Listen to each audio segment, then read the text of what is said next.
3 morti in 4 giorni, 31 da giugno a oggi. È una conta tragica, quasi quotidiana, quella delle vittime della strada ritornate per la Marca trevigiana un'emergenza. Poco prima delle 8 di questa mattina, lungo via Callalta, a Motta di Livenza, un operaio di 59 anni del posto, Mario Dalla Torre, ha perso la vita nello scontro tra la sua moto e un furgoncino. La Ducati è stata sbalzata al di là del guardrail, il Centauro è morto praticamente sul colpo. Lavorava nell'azienda Basei di Motta, che realizza cucine in acciaio inox. Lascia la moglie, le 2 figlie, l'anziana mamma e un fratello ristoratore a Sacile. Un tragico evento che sconvolge la nostra cittadina, ha commentato il sindaco Matteo Righi, sottolineando la pericolosità di quel tratto tra Motta e Annone. Insorge il segretario provinciale del PD Giovanni Zorzi, che parla di bollettino di guerra inaccettabile. La viabilità, specie quella dei tratti più frequentati, è completamente da ripensare, afferma Zorzi. Paghiamo a caro prezzo la cronica mancanza di programmazione del territorio. Serve un intervento strategico complessivo guidato dalla provincia con la collaborazione attiva dei sindaci.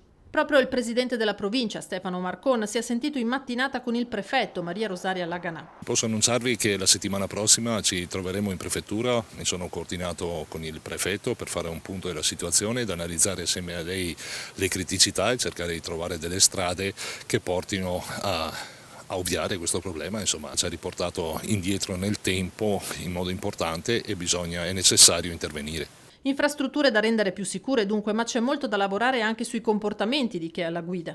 E su tutto emerge ultimamente che gli incidenti da distrazione, da telefonino, sono la causa principale di questi incidenti mortali. È lì che noi dobbiamo intervenire. Non abbandonare l'educazione alla sicurezza stradale nelle scuole con i bambini.